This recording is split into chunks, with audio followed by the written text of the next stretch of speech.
रात के 10 बज रहे थे।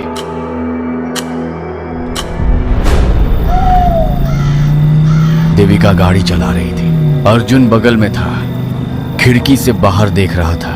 दोनों एक लंबे सफर पर थे, घंटों से चल रहे थे। रास्ता कब से अनजाना हो गया था किसी को पता नहीं चला। जीपीएस कब से बंद है? कोई 2 घंटे से। 2 घंटे? और तूने बताया नहीं? मुझे लगा तू जानती है। मैं कैसे जानती? मैं गाड़ी चला रही थी। यार हम खोए नहीं है, बस रास्ता थोड़ा। अर्जुन।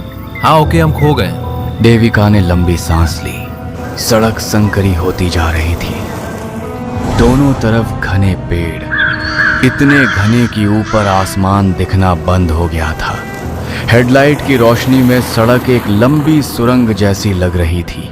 वापस चलते हैं। यू टर्न लेने की जगह नहीं है, सड़क बहुत सकरी है। तो आगे चलते हैं। और अगर ये रास्ता कहीं खत्म हो गया तो? दोनों चुप हो गए और फिर हेडलाइट में कुछ दिखा।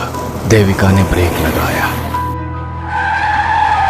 सड़क के बीच में एक पेड़ गिरा हुआ था, पूरा जड़ समेत। लेकिन अजीब बात यह थी कि वो पेड़ ऐसे नहीं गिरा था जैसे आंधी में गिरते हैं। जड़ें टूटी नहीं थी, मिट्टी उखड़ी नहीं थी, जैसे किसी ने उठाकर रखा हो जानबूझकर। ये कब गिरा? हटाना पड़ेगा। ये अकेले नहीं हटेगा, बहुत बड़ा है। दोनों गाड़ी से उतरे।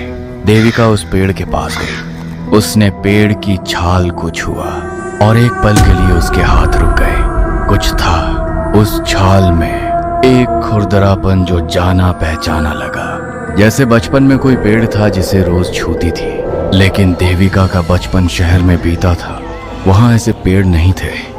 क्या हुआ? कुछ नहीं, बस अजीब लगा। क्या अजीब? जाने दे। देविका ने हाथ हटाया। गाड़ी स्टार्ट नहीं हुई। 1 बार, 2 बार, 3 बार इंजन की आवाज आती और बंद हो जाती। यार ये क्या हो रहा है? कल ही सर्विस करवाई थी। तो फिर? पता नहीं। अर्जुन ने स्टीयरिंग पर हाथ मारा। दोनों बाहर खड़े थे। चारों तरफ जंगल, घना अंधेरा और फिर दूर एक रोशनी दिखी, धीमी, पीली। वो क्या है? घर होगा, चलते हैं। और गाड़ी? यहाँ कोई नहीं है, सुबह देखेंगे। 5 मिनट चले और एक गांव था, छोटा, बहुत पुराना। मिट्टी के घर, टूटी दीवारें, संकरी गलियां, लेकिन लोग थे, रोशनी थी। देविका और अर्जुन अंदर घुसे। पहला जो इंसान मिला एक बच्चा था, 10 साल का, आंखें बड़ी बड़ी। उसने देविका को देखा और बिना कुछ बोले भाग गया। अजीब है। देविका ने उस बच्चे की पीठ को देखा। कुछ था उसमें, वो दौड़ने का तरीका, वो छोटे छोटे कदम। देविका को लगा जैसे ये पहले देखा है, लेकिन कब, कहां? गांव के बीच में एक बुजुर्ग औरत मिली, झुकी हुई पीठ, चेहरे पर गहरी लकीरें। उसने देविका को देखा। 1 पल, 2 पल और उसकी आंखें भर आईं। नमस्ते, हमारी गाड़ी खराब हो गई है, क्या हम रात भर? बुजुर्ग औरत ने कुछ नहीं सुना। वो बस देविका को देखती रही। होंठ हिले। तुम फिर आई? जी? आवाज कांप रही थी। फिर आई हो? देविका को समझ नहीं आया। मैं पहले कभी नहीं आई यहाँ। बुजुर्ग ने उसकी आंखों में देखा। आई हो, बहुत बार आई हो। और फिर वो मुड़ गई और चली गई।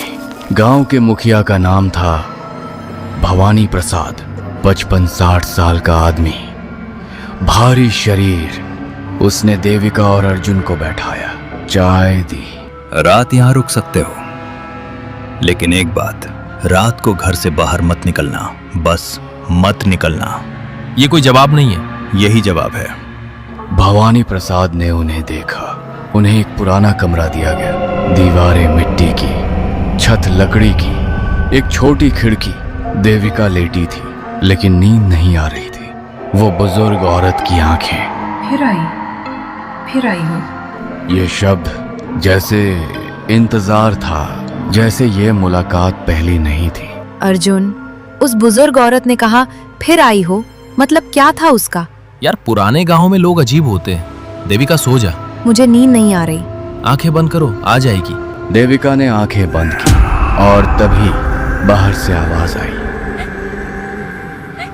बच्चे के रोने की, बहुत धीमी लेकिन साफ। देविका उठकर बैठ गई। खिड़की से झांक कर देखा, दूर एक बच्चा खड़ा था, 7-8 साल का, सफेद कपड़े, अकेला रो रहा था। देविका का दिल भारी हो गया। उसने दरवाजा खोला। वहाँ एक बच्चा है अर्जुन, अकेला रो रहा है। अर्जुन खिड़की पर आया। कहाँ? मुझे नहीं दिख रहा। देविका ने देखा, बच्चा गायब था।